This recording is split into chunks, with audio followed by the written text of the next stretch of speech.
ای نام تو بهترین سرآغاز، به نام تو کی نامه کنم باز.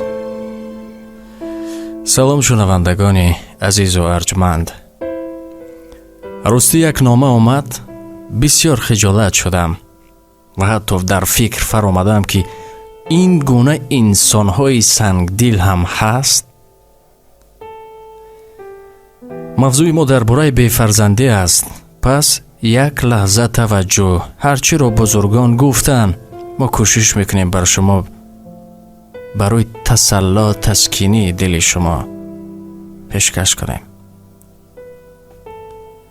نامه چنین نوشته شده بود که خودش اصلا انسانی که فرزند ندارد چند قدر دلش خیلی فهمیدید چی گفتنی بودم. باز اگر که او را یک چیز دیگر یاد دارم، استاد دایم میگفت وقتی نفری فرزند ندارد در اطرافش، یعنی در نزدش فرزندت را نوازش مکن، سیله مکن، دیگر نکن که او دیگر میسوزد. این درد رو شما فهمیده نمیتوانید، زیرا فرزندانتان در پهلوتان بازی دارند میگردند. این درد هیچ. یک لحظه تصور کنید. کار آمدم، گفت خودش بسیار برای طبابت هر کجا می رفتم، بسیار غمگین هستم.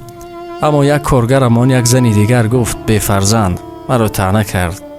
همه مفصل تر نگفتم، اونجا باز بسیار سخن ها بود. پس می گفت هر کس اگر 3 فرزندش از عالم گذرد او را شفاعت میکنن. گفتن یا رسول الله اگر 2 فرزند چه؟ گفتن به قدر خودش شفاعت میکنن. گفتن اگر 1 فرزند چه؟ این چونین گفتن اگر عموما فرزند نداشته باشد چه؟ او چی میشود؟ فرزند ندارد که او را شفاعت کند. پیامبرمان گفتن من شخصای بی فرزند در آن دنیا خودم شفاعت میکنم، کفالت میدیم، گارانتی. پس خوش به حالتان. گفتن ما به بعضی ها فرزند پسر میدیم، به بعضی دیگر فرزند دختر و به بعضی دیگر هر دویش را میدیم و بعضی دیگر یگان تش را نمیدیم. اگر داد مغرور مشو، نداد غمگین مشو، زیرا 3 چیز را خداوند میدهد و خودش میگیرد. یعنی 3 چیز را خداوند میدهد و خودش میگیرد. یگان کس دخالت کرده نمیتواند. یکم رزق، دوم علم، سوم فرزند. به این خاطر هیچ وقت در زندگی ناامید نشوید.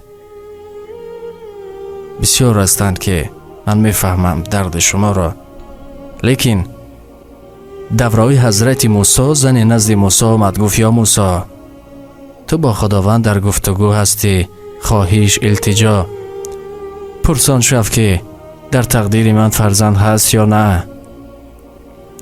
وقتی حضرت موسی پرسان می شوند بر آن زن که در تقدیرش فرزند نیست بگوی. وقتی زن دوباره بر می گردد میگویند ای زن در تقدیرت فرزند نیست. زن چیزی نگفته باز سرش را خم کرده می رود. در بین چند سال می گذرد. روز حضرت موسی از کوچه گذر می کنند، می بینند در اطرافش طفل بازی دارد. حیران می شوند خدایا تو که گفتی در تقدیرش فرزند نیست صاحب فرزند شده است. گفت آنگونه دست برداشت بر من دعا کرد. آنگونه با امید بود که دستی برداشته را من خالی بر نگرداندم. تقدیر جنبان هم هست دوستان. شما هیچ باید ناامید نشوید در زندگی. ناامیدی شما، ما هیچ ناامیدی شما را نمیخواهیم.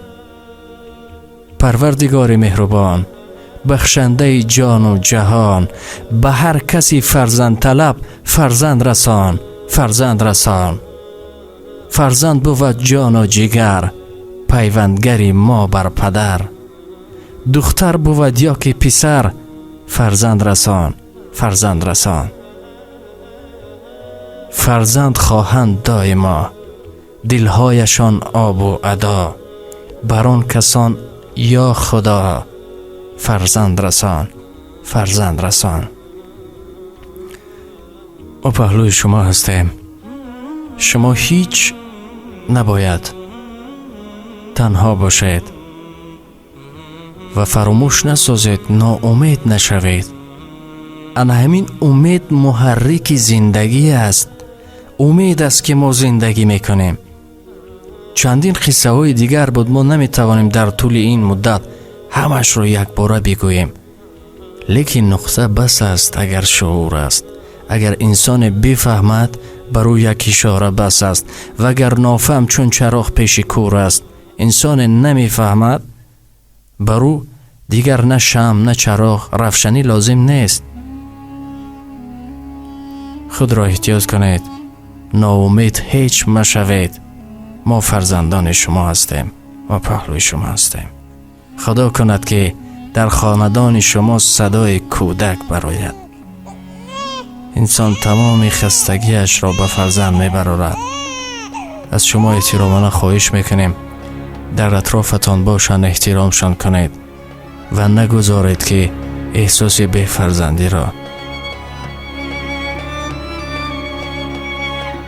نیت خوبی ما بگذار رسد.